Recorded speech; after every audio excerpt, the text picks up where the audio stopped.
히브리서 12장 18절부터 29절까지 낭독하겠습니다.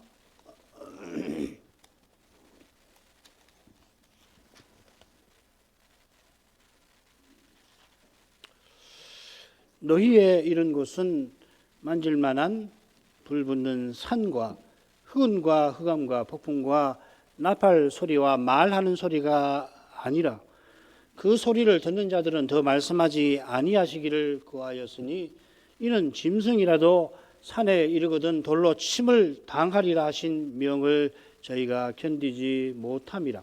그 보이는 바가 이렇듯 무섭기로 모세도 이르되 내가 심히 두렵고 떨린다 하였으나 그러나 너희가 이른 것은 시온산과 살아계신 하나님의 도성인 하늘의 예루살렘과 천만 천사와 하늘에 기록한 장자들의 총회와 교회와 만민의 심판자이신 하나님과 및 온전케 된 의인의 영들과 새 언약의 중보이신 예수와 및 아벨의 피보다 더 낫게 말하는 뿌린 피니라. 너희는 삼가 말하신 자를 거역하지 말라. 땅에서 경고하신 자를 거역한 저희가 피하지 못하였거든 하물며 하늘로조차 경고하신 자를 배반하는 우리일까 보냐. 그때에는 그 소리가 땅을 진동하였거니와 이제는 약속하여 가라사대 내가 또 한 번 땅만 아니라 하늘도 진동하리라 하셨느니라.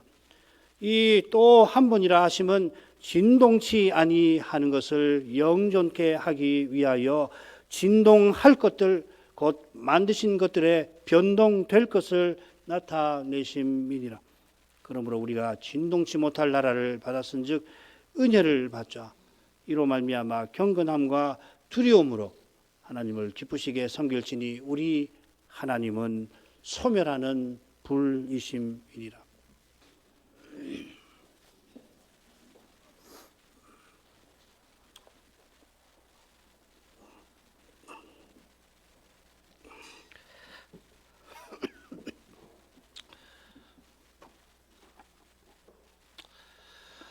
신약의 선자는 히브리서 본론에서 적어도 5차례 배도의 문제를 직접 다룹니다. 서론 1장 4절부터 2장 마지막까지 예수는 2장 1절부터 4절이 해당되고요.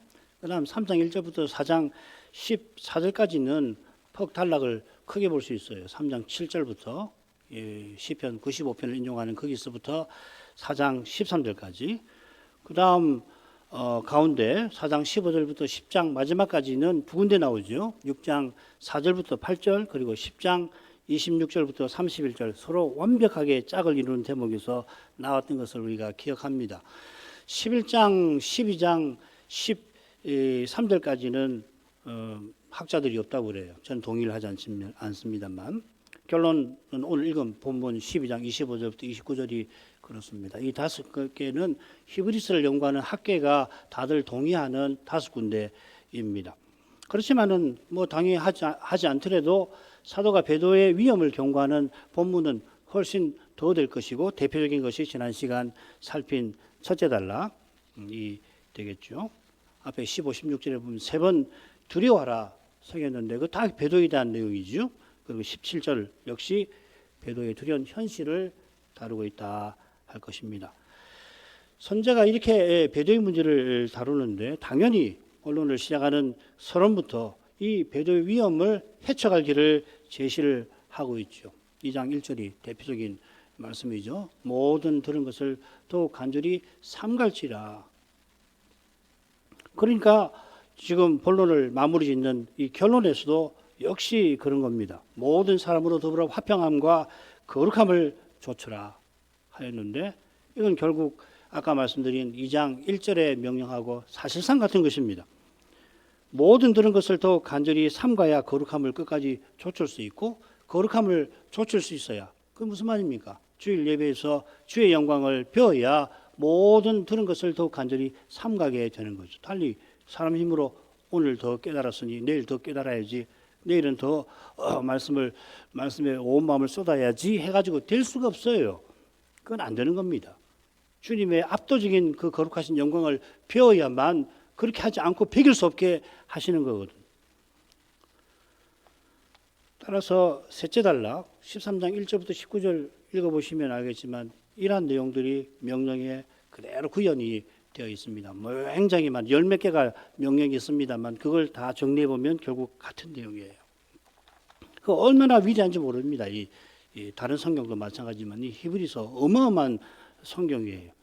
정말 이거 뭐 수백 번 읽어도 질리지 않을 만큼 위대한 말씀입니다.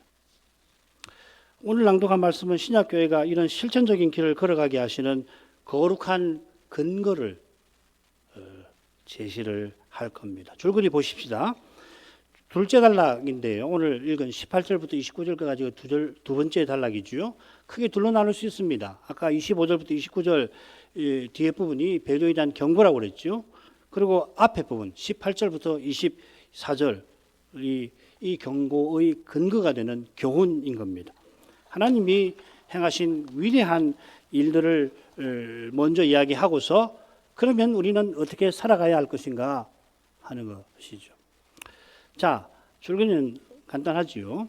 그래서 먼저 전반부 하나님이 행하시는 위대한 일, 과거에 행하시고 이제 행하신 일, 그걸 먼저 보십시다.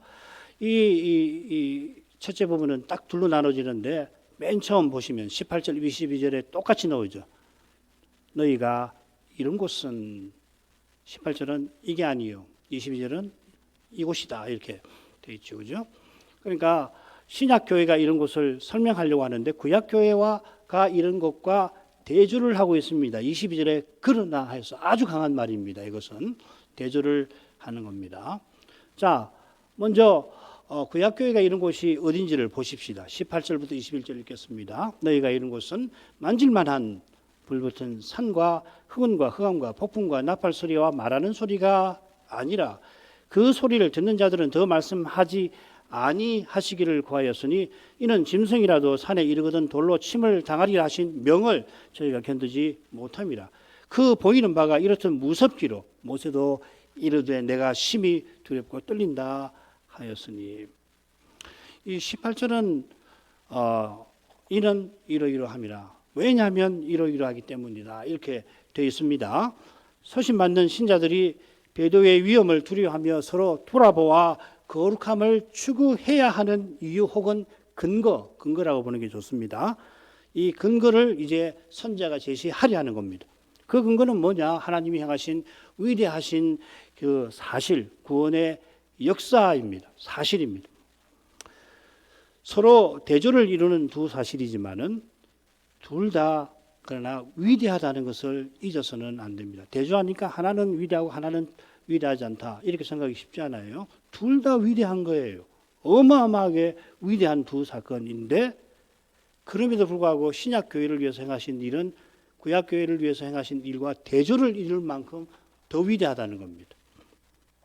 2장 3절 기억하시죠? 이같이 큰 구원을 등한시 여기면 어찌 피하리요? 이같이 큰 구원이라 하였습니다. 이 예배가 이같이 큰 밑에 제가 설명했군요. 이같이 큰 구원의 증거예요. 자, 여러분이 이런 곳이 마지막 그 단락 부분 읽죠. 여러분이 이런 곳이 시내산이 아니기 때문에 실로 높고 거룩한 하늘의 시온에 여러분이 이르렀으므로 여러분은 이스라엘과 달리 끝까지 거룩함을 추구할 것이고 할 수 있습니다. 이렇게 말하는 겁니다. 이스라엘이 이런 시내산을 선자는 만질만한 불 붙는 산, 흑은, 흑암, 폭풍, 나팔 소리, 말하는 소리 이렇게 요약하죠. 출애굽기를 공부할 기회를 주신다면은 이 전경을 상세히 살필만 할 겁니다. 출애굽기 19장이죠. 이번에는 선제가 요약한 내용을 중심으로 간단히 보십시다. 그러기 위해서 우선 여호와께서 시내산에 이르게 하신 그 일에 관해서 친히 말씀하신 말씀 출애굽기 19장 4절 말씀을 보아야겠습니다. 나의 애굽 사람에게 어떻게 행하였음과 내가 독수리 날개로 너희를 업어 내게로 인도하였음을 너희가 보았느니라. 어떻게 독수리 날개로 너희를 업어 내게로 인도하였음을 너희가 보았느니라. 이어 나는 5, 6절 역시 시내산 사건이 얼마나 위대한 사건인가를 이 언약의 전문 후반부 5, 6절도 잘 보여주는데 방금 읽은 시내산 언약의 근거를 제시하는 말씀 구원이죠. 구속이죠. 그죠? 언약을 구석 위에서 세우신 거 아닙니까? 마찬가지입니다. 여호와께서 이집트 사람에게 어떻게 행하셨나? 우리 가운데 삼척 동자도 열 재앙을 통해서 잘 압니다. 여호와께서 열 재앙으로 이집트와 그 신들을 치셨습니다. 대제국 이집트가 여호와 앞에 통에 물 한 방울 저울에 적은 티끌에 불과하였습니다. 실은 없는 것보다 못하였던 것입니다. 바로가 여호와의 위대하심을 계속 무시하다가 자기 장자가 마침내 죽으니까 굴복하고 말았습니다. 그런데도 정신을 차리지를 못하고 이스라엘을 추격하다가 바로의 군대가 홍해에서 몰살을 당합니다. 이런 사실들이 독수리 날개로 업어 인도하신 그 일이 얼마나 거룩한지 이해하는데 도움이 될 겁니다. 바로의 군대가 홍해에서 만약에 몰살당하지 않았다면, 이 사건이 없었다고 한다면 이스라엘은 시내산에 와서도 벌벌 떨었을 것이고 어쩌면 시내산 오기 전에 큰 타격을 받았을 수가 있겠죠. 여호와 하나님 함께 하시니까 다 지켜주시겠지. 그렇게 쉽게 생각하지 마시기를 바랍니다. 그런데 여호와께서 독수리 날개로 친히 이스라엘을 업어 인도하셨습니다. 이 말씀 이 신명기 32장을 읽으면 이게 무슨 뜻인지 금방 드러나는데요.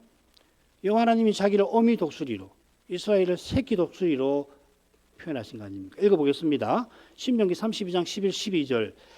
마치 독수리가 그 보금자리를 어지럽게 하며 그 새끼 위에 너풀거리며 그 날개를 펴서 새끼를 받으며 그 날개 위에 그것을 엎는 것 같이 여호와께서 홀로 그들을 인도하셨고.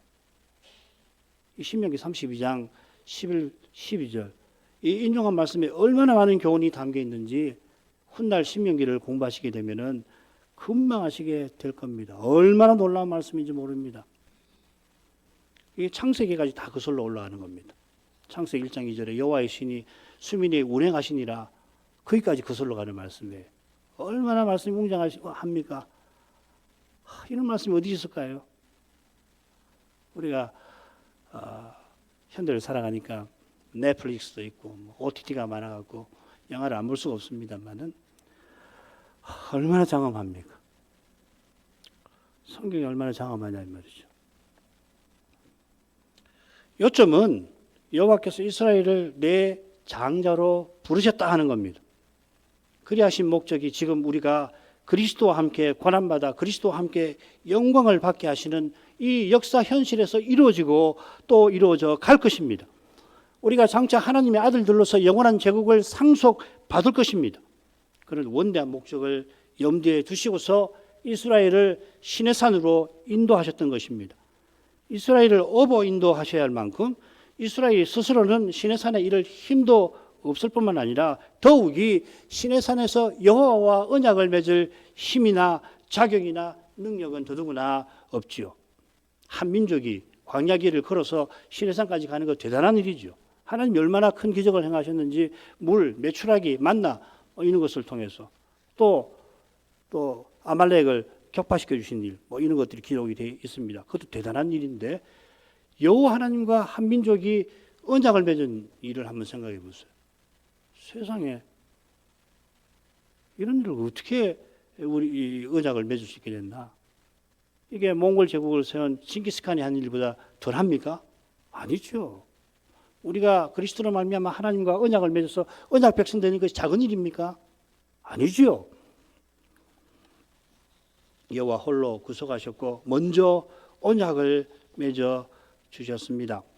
시내산 언약의 내용을 한번 보십시다. 이스라엘을 여호와의 특별한 소유로 삼아 주신 터에서 제사장나라와 거룩한 백성의 사명을 내려주셨습니다.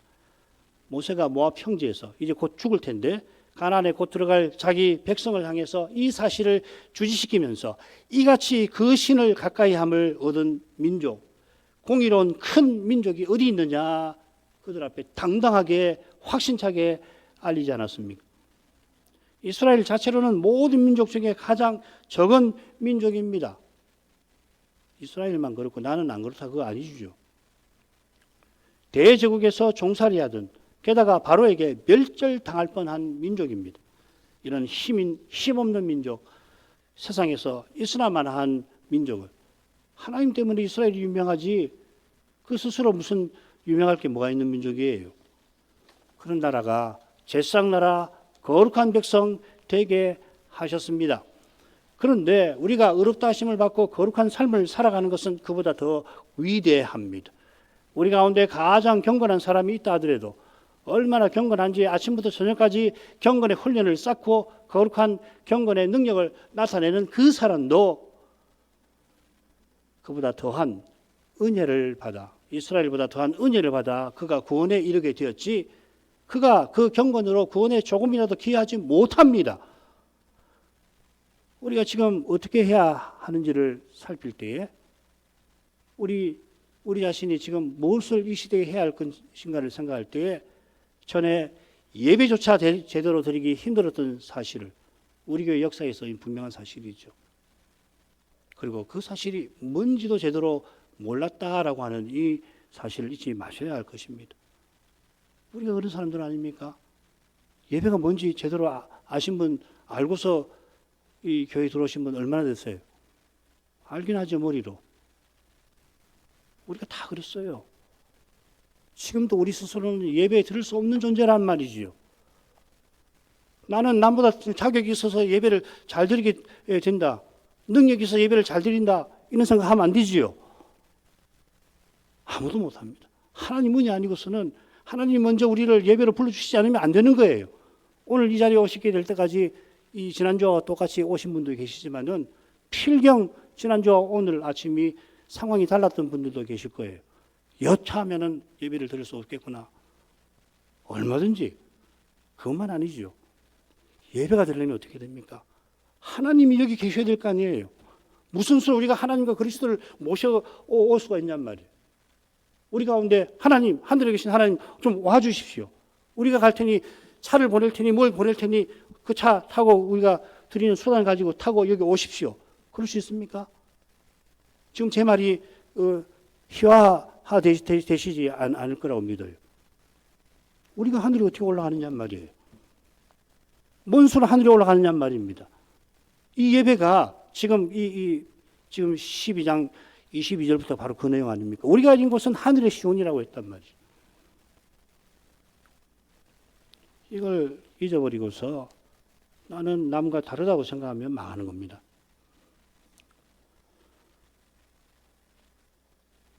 매주일 제대로 예배드리는 일이 오직 은혜에 있음을 깊이 새겨야 합니다. 이걸 잊어버리면 이미 예배에서 주의 영광을 보지 못한 상태에 추락할 거고 했을지 모릅니다. 당연히 말씀을 듣고 당연히 말씀을 깨닫는 줄로 착각에 빠질 겁니다. 이런 착각에 추락하지 않을 길은 말씀의 거룩한 빛에서 자기를 부인하는 겁니다. 내가 얼마나 죄인이었던가, 내가 얼마나 죄인인가, 거기서만 열리는 겁니다. 그래야 죄인의 심정으로 정말 상거지의 마음으로 예배에 나와서 하나님 은혜를 구하시게 되지 않겠습니까? 하나님 제발 나를 만나 주십시오. 이 못난 거 그리스도의 공여로 피로 깨끗하게 정하게 해주신 그 은혜를 의지하오니 이날에도 우리를 긍휼히 여기주셔서 우리를 만나 주십시오. 우리를 만나 주셔서 주의 영광을 비추시지 않으면 우리는 바뀌지 않습니다. 나는 절대로 바뀌지 않습니다. 거룩한 백성으로 살아갈 힘이 없습니다. 그러고 나와서 목회 기도에서 함께 전심으로 하나님 은혜를 구해야 되지 않겠습니까? 이제 살필 내용이 이 주제와 붙어 있을 겁니다. 여호와께서 시내산에 임재하실 때 두 가지 상반되는 현상이 나타납니다. 불 붙는 산과 흑운. 온 산에 불이 많이 타오르는데 동시에 깊은 어둠이 있습니다. 여호와께서 임재하실 때 산 위에 영광구름이 나타났습니다. 온 산은 불붙었는데 깊은 어둠에 동시에 감사했습니다. 이만큼 생생하게 여호와께서 임재하신 일이 구약 내내 별로 없고요. 심지어 여호와께서 모든 백성에게 친히 음성으로 말씀하신 적은, 제가 성경을 다 아는 건 아니니까 제가 알기로는 달리 없습니다. 이런 점에서 만질만한 이 표현을 중요하게 봐야 합니다. 그래서 맨 처음 나왔죠. 만질만한 산입니다. 만질만한 불이 아니고요. 만질 만한 산으로 연결해서 읽으셔야 합니다. 사실 산이 없는 사본들이 여러 있는데 똑같이 너희가 이룬 것 하고서 시온산이라고 했으니까 18절에 만질 만한 산이라 없더라도 새길 만은 할 겁니다만 하늘의 시온산이 실제 산이 아니지요. 마찬가지 여기서도 선자는 이스라엘이 이룬 곳이 만질 만한 곳이라는 걸 강조하는 거예요. 우리가 이런 곳은 우리 손으로 만지거나 우리 눈으로 보거나 우리 귀로 듣는 곳이 아닙니다. 반면에 이스라엘은 두 눈으로 상 만드는 신기한 현상을 보고 두 귀로 여호와의 음성을 들었고 나팔 소리도 들었습니다. 나팔 소리. 어느 순간 나팔 소리가 들릴 때가 있을 겁니다. 희한하죠. 온 세상에 나팔 소리가 팍 울릴 텐데 그때 우리가 변화되는 거예요. 순식간에 그리스도로 변화될 겁니다. 그날이 옵니다. 아무도 모르죠, 언젠지. 그 나팔 소리 같은 걸 들은 거예요.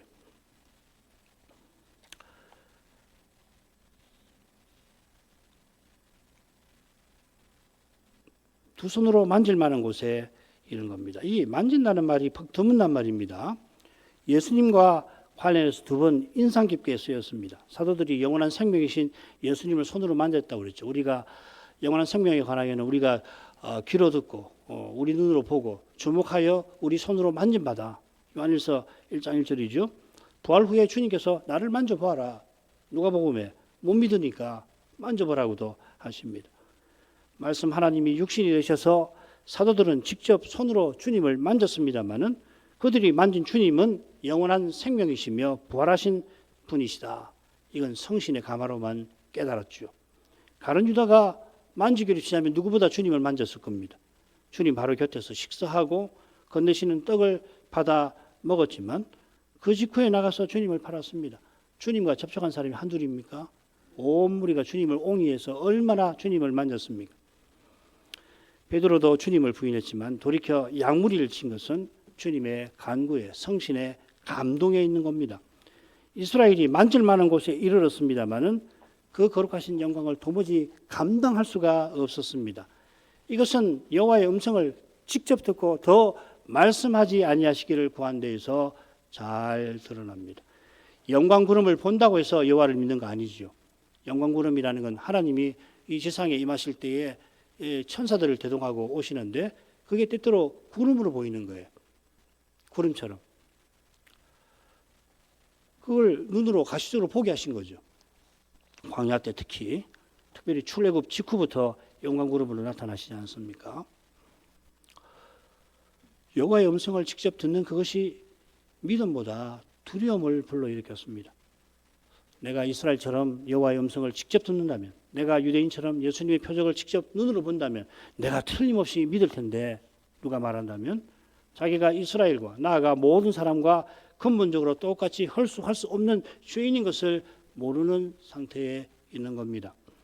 장차 심판대에서 하나님의 거룩한 음성을 들을 때에 그 두려움, 멸망할 것 같은 두려움을 견딜 수 있는 길은 오직 그리스도로 옷 입는 것밖에 없는 겁니다. 그리스도를 그대로 계신 그대로 배웠고 그리스도와 같아지게 해주신 그 덕분에 그리스도의 영광에 휘감겨서 우리가 그 거룩함을 견뎌내게 될 것입니다. 지금 우리가 하나님을 모시고 예배드립니다마는 오직 하나님이 그리스도를 통해서 우리를 만나 주십니다. 만일 그리스도를 통하지 아니하고 그 영광을 드러내시려고 하신다면은 그리스도를 통하여 드러내시지만 그리스도를 믿는 믿음이 약하다면은 인생은 저로 말미암아 죽음의 공포에 휩싸이게 될 것입니다. 때때로 죄의 자각이 심할 때 이런 비슷한 경험을 하게 되죠. 이스라엘이 나는 너를 종되었던 집에서 인도하여낸 너희 하나님 여호와니라. 이런 복스러운 말씀을, 은혜의 말씀을 들었는데도 하나님 은혜와 사랑에 관한 이 분명한 말씀을 듣고서도 더 말씀하시지 마시기를 모세에게, 모세 당신이 대신 듣고 우리에게 전해주시오 했던 것은 이스라엘이 우리보다 못나서가 아니라 무엇보다 메시아 아직 오시지 않은 사실과 붙어 있는 겁니다. 메시아께서 이미 오셨고 메시아를 믿어도 때때로 죄를 깨닫게 될 때에 죽음의 공포에 시달릴 만큼 죄의 권세는 막강합니다. 이게 이제 주의 영광의 현현, 계시록 1장 후반부라든지 또 사도행전 9장에서 사도와 요한이 영광의 주님을 배웠을 때에 이런 공포를, 두려움을 느끼고 죽은 것 같은 두려움을 느끼기도 하죠. 그건 뭐 특별한 경우고요. 그렇다면 메시아가 아직 오시지 않은 그때에 이스라엘이 여호와의 거룩하신 영광을 견디기는 실로 힘들었을 겁니다. 이게 짐승이라도 산에 이르거든 돌로 침을 당하리라 하신 명을 저희가 견디지 못함이라 하는 말씀에 담긴 뜻입니다. 시내산 아래에 여호와 하나님이 경계를 하나 정해 놓으신 거죠. 이 명은 시내산에 도착해서 내리신 거고 제3일의 언약의 말씀을 듣기 전에 내리신 겁니다. 여호와께서 시내산을 세 구역으로 구역하시죠. 시내산 위에 정상에 있는 모세만 올라오고, 그 다음 모세의 형인 아론에게 허락하신 공간이 산 중턱이고, 그 다음 산 아래 번제단을 쌓게 하신 그 산 아래, 이 셋입니다. 이 셋은 성막의 세 공간, 지성소, 성소, 뜰과 비슷합니다. 우리는 거룩함의 등급이라고 하는 표현을 통해서 여호와께서 왜 경계를 정하셨는가 배웠죠. 아론이라도 산 정상에 올라가면은 돌로 침을 당합니다. 그처럼 짐승이라도 산에 이르면은, 이 이른다는 말은 침범한다는 뜻입니다. 이른다는 게 손댄다는 뜻이에요. 짐승이, 이성 없는 짐승이 뭘 알겠습니까마는 만약에 경계를 침범하고 돌파하면은 여호와께서 돌파해서 죽이신다. 화살로 쏘든지 돌로 던지든지 죽이신다 하셨습니다. 이렇게까지 하신 것은 백성을 위하여이죠. 백성이 모세처럼 하나님께 가까이 갈 수 있도록 먼저 그들이 죄로 말미암아 이성 없는 짐승처럼 여호와의 거룩하심을 돌파해서 죽임당하지 않게 하려 하신 것입니다. 훗날 언약궤가 이스라엘에 돌아올 때 베스메스 사람들이 그랬죠. 이 사람들이 언약궤를 열어보려다 하다가 얼마나 많이, 글쎄 5만 70이라고 했으니까 5만은 가로 묶고 났는데 하여튼 상당히 많은 사람이 그 즉시로 죽어버렸습니다. 언약궤를 들여다보려면은 그 둘러싼 그 장막을 다 풀어야 될 거 아니에요. 이런 두려운 일을 했던 거예요. 인생은 그렇게 어리석습니다. 지금 이스라엘이 경계선을 돌파하고 나 여호와께로 와서 보려고 할 위험이 있어서 여호와 하나님이 단단히 경고하신 겁니다. 부패한 인생에게는 이런 두려운 욕구가 늘 꿈틀거립니다. 지금도 하나님의 거룩하심을 침해하지 않도록 주의하고 주의해야 합니다. 히브리서 12장 29절, 우리 하나님은 소멸하는 불이심이라. 이거 우리에게 하시는 말씀이에요. 신약교회에 오늘날 우리에게도 하시는 말씀이라고요. 하나님께서 경고하신 것을 멸시하여 거룩하심을 공격하는 태도에서 돌이키지 않는다면 하나님은 그냥 두시지 않습니다. 요컨대 시내산 두려움이 신약시대에는 없어진 것 아닙니다. 여호와께서 거룩한 등급을 두신 것은 여호와께서 내신 그 길로 아버지의 스라에 이르게 하신 것입니다. 그런데 이스라엘은 여호와께서 하신 경고를 들었을 뿐만 아니라 큰 두려움에 사로잡히는 겁니다. 하나님께 나오라고 내신 길이지만은 두려워했다는 겁니다. 실제로 짐승이 돌파해서 여호와께서 쏘신 살이나 던지신 돌에 맞아 죽은 일이 있었는지 성경은 침묵합니다. 그런 일이 없더라도 그날 여호와의 임재는 너무도 강렬하다게 백성이 이런 두려운 상태에 떨어진 것입니다. 만일 백성이 이후로도 영광 구름을 늘 보면서 이런 정도의 상태에 있었더라면은 40여일 후에 금송아지 우상을 섬기지 않았었겠죠. 그러나 이런 상태에라도 있으려면 말씀의 거룩한 빛을 보아야만 하는 겁니다. 불과 40일 후에 금송아지 우상을 섬겼어요. 믿기십니까? 사람은 별 수 없어요. 하나님께서 이런 데서 건져주시지 않으면 이 두려운 일을 이성 없는 짐승처럼 할 수밖에 없는 것입니다. 아니, 말씀의 거룩한 빛에서 오실 메시아를 바라보아야 모세처럼 이런 상태에서 마침내 벗어나게 되고 그래야 하는 거죠. 인생 안에 있는 부패한 본성이 이만큼 무서운 겁니다. 이 본성의 지배에서 벗어나는 길은 오직 그리스도를 믿고 죄사함을 받고 날마다 성신을 의지하여 자기를 부인하는 것밖에 없습니다.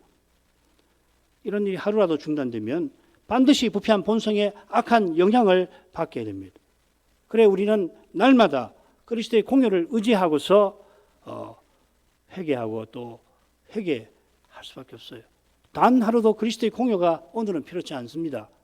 할 날이 없는 거예요. 우리 안에 있는 부패한 본성을 보면 이 죄 아닙니까? 우리는 죄인입니다. 동시에 의롭다 하심을 받지만 동시에 죄인으로 존재하는 거죠. 겸손히 주님의 은혜를 날마다 구하지 않을 수 없고 이게 경건입니다. 요컨대 시내산 사건은 구원 사건에서 역사에서 자주 있는 일 아니고 보로 귀한 예수님의 십자가만큼 단회적인 사건입니다.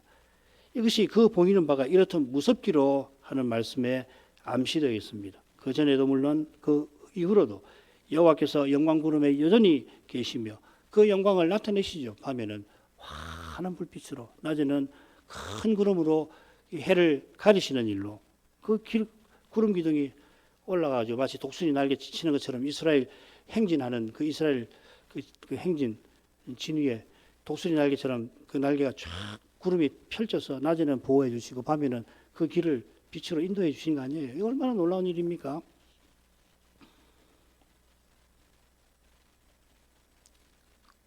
이스라엘은 이렇듯 무서워하지 않습니다.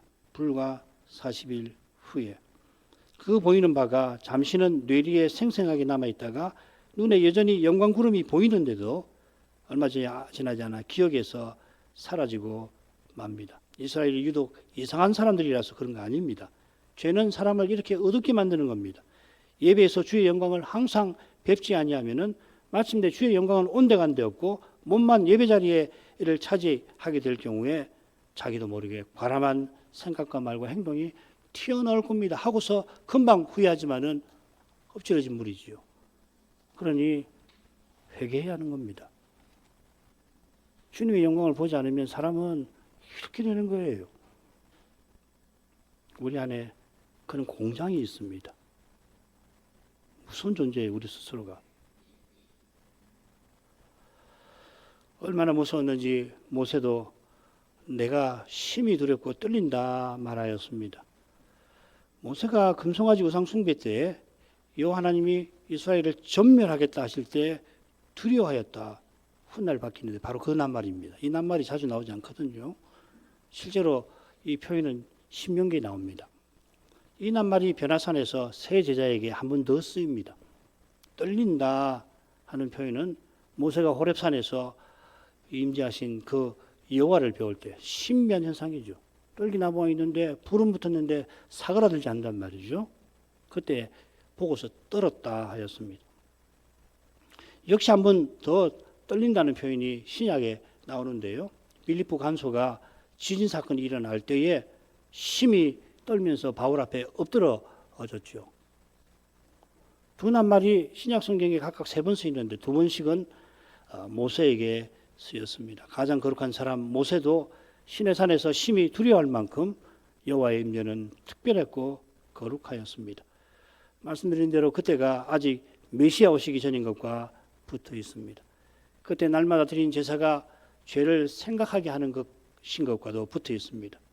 이는 희생 제사가 죄를 없이 하지 못하는 것임을 가리키는 거예요. 얼마나 괴롭겠습니까? 제사드려서 죄 자체가 사함받으면은 이 죄의 두려움에서 이기는 거거든요. 그런데 그게 아니고 죄를 생각나게 할 뿐이에요. 오실 메시아를 바라보고서야 비로소 가능한 건데 그 쉽지가 않습니다.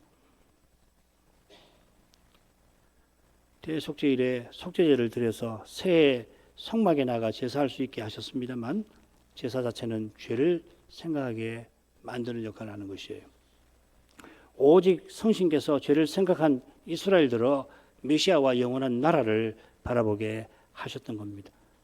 거기서 비로소 이스라엘은 죄의 책임을 벗어날 길을 발견하고 죄의 권세를 이길 힘을 얻지요. 그러나 제1세대가 가나안 대신 이집트로 돌아가려 하다가 다들 1세대가 광야에서 엎드러진 이 사건은 모세처럼 오실 메시아를 참으로 믿고 거룩한 사명을 받드는 것이 구약시대에 얼마나 희귀했던가를 잘 보여줍니다. 계시록은 마귀가 메시아 오시기 전에 만국을 미혹했다, 그렇게 지적을 하였습니다. 계시록 20장 3절이죠. 주님의 초림과 재림 사이가 바로 마귀가 다시는 만국을 미혹하지 못하게 하신 시대입니다. 재림 직전에 잠시 놓여서 다시금 만국을 마귀가 잠시 미혹하게 될 것입니다. 무서운 시대죠. 그러니까 못 견디는 겁니다. 그때 주님의 은혜 아니고는 소수, 주님 은혜 아니면은 적그리스도의 시대에 다 미혹되는 거예요. 그게 해당되는 시대가 예수님 오시기 전에 만국입니다. 그래서 예수님 오신 그때에도 이스라엘 나라에 귀신 들린 사람이 얼마나 많았습니까?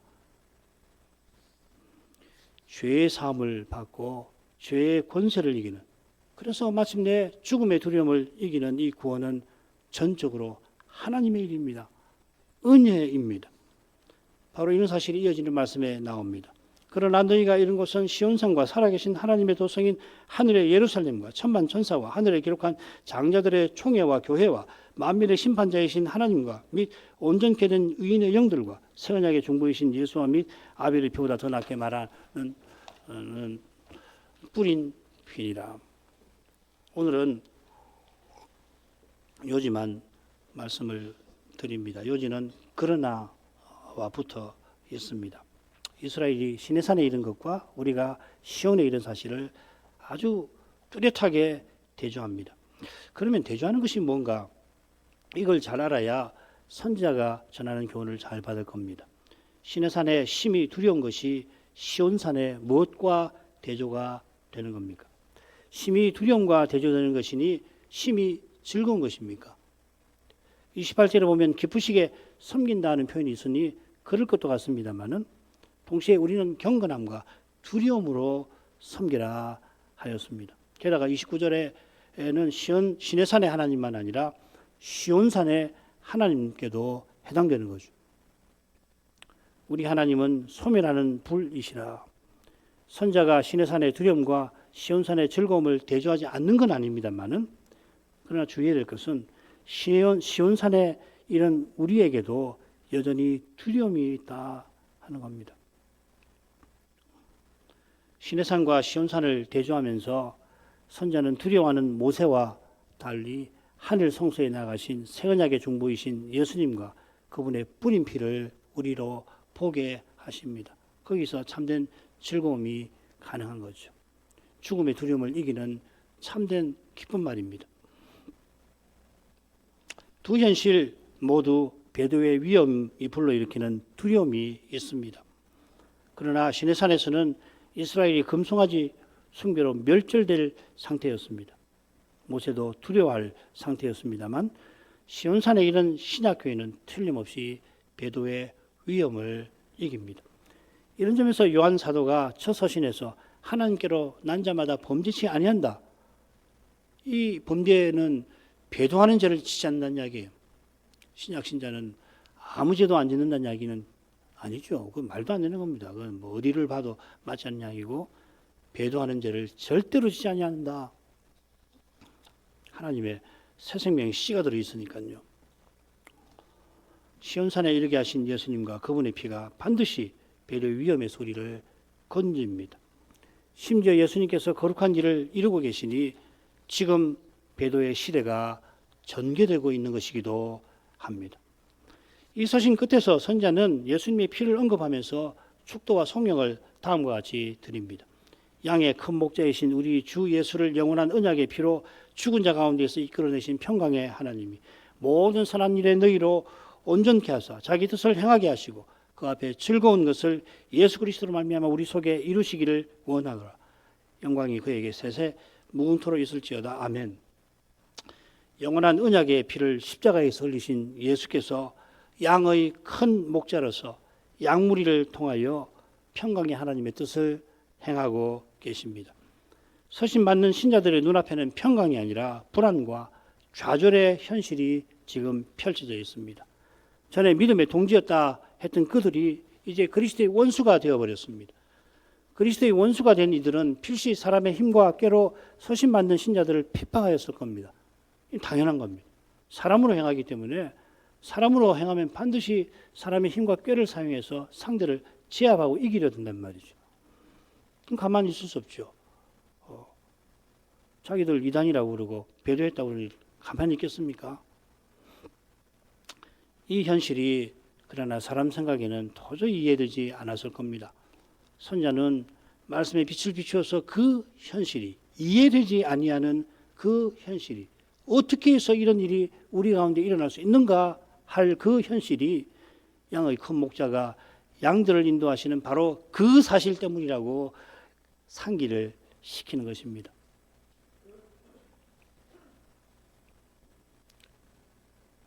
현실이 말씀과 말씀의 약속과 너무 어긋나서 진짜 하나님 말씀하신 대로 약속이 이루어지는가?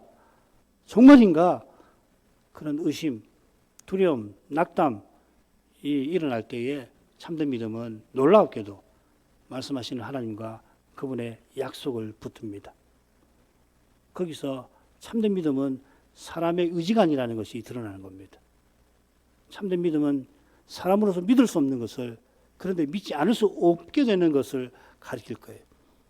이성으로 믿을 수 있는 것을 참된 믿음이라고 하지 않습니다. 지난 시간 선자만 아니라 사도와 주님께서 이 진리를 분명히 교훈하셨습니다. 선자는 이 진리를 너희가 아는 바라 지적하였습니다. 말씀에 비추어 현실을 봐야지 현실에 비추어 말씀을 풀어서 안 될 것입니다. 이것은 현실을 무시하라는 것이 아니라 현실을 직시하는 길입니다. 현실에 매이면 말씀이 들리질 않습니다. 눈에 보이는 현실은 사라지거나 없어질 것입니다. 지금 당장에는 어마어마한 것처럼 보이지만 곧 사라집니다. 또 없어져 버립니다. 연기처럼 없어져 버립니다. 영원한 세상, 영원한 나라, 영원한 사회 오직 말씀으로 세워집니다. 그처럼 그 말씀의 빛이 사람의 눈에 보이지 아니하는 저 영원한 사회, 그리스도의 사회를 보게 합니다. 이것이 우리가 저 목적지에 이를 때까지 절실한 소망의 빛이죠. 그 빛은 우리 가운데 계시는 영광의 소망. 얼마나 역설적입니까? 얼마나 신비합니까? 영광의 소망이니까 장차 배울 뿐 아닙니까? 그분이 지금 우리 가운데 성신으로 함께 계시는 이 신비이신 그리스도에게서 이 소망의 빛은 늘 비칩니다. 낙심될 때마다 영광의 소망이신 그리스도의 말씀을 들으시고 그분이 우리의 영광의 소망으로 이미 우리와 함께 계신다는 것을 깨달으시기를 바랍니다. 기도하겠습니다. 거룩하신 아버지, 우리 가운데 계시는 영광의 소망 그리스도를 이제도 바라봅니다. 이 신비를 깨닫도록 성신께서 복음 강수를 이 강단에서 계속 전하여 주옵소서. 주의 백성을 향한 주의 사랑이 실로 크시오니 이 강단에 누가 서든지 사도가 믿고 바라고 사랑하던 그 그리스도, 우리의 영광스러운 미래로서 이미 성신으로 우리 가운데 계셔주시는 이 그리스도를 순전하게 전하게 하시고 그 전파된 복음이 교회 중에 받아지게 하옵소서. 그리하여 주의 영광이 비록 거울로 보는 것 같을지라도 보는 이마다 주와 같은 형상으로 변화받아서 더욱 주와 같아지게 하실 그날을 더욱 소망하며 믿음의 길을 걸어가게 하옵소서. 여기 이 시대에 저희가 부름받은 그 부름에 합당하게 행하는 길이 열릴 것입니다. 주님, 저희 모두가 이 길을 걷되 함께 걷게 하시옵소서. 간절히 엎드려 구하나이다. 예수님 이름으로 기도합니다. 아멘.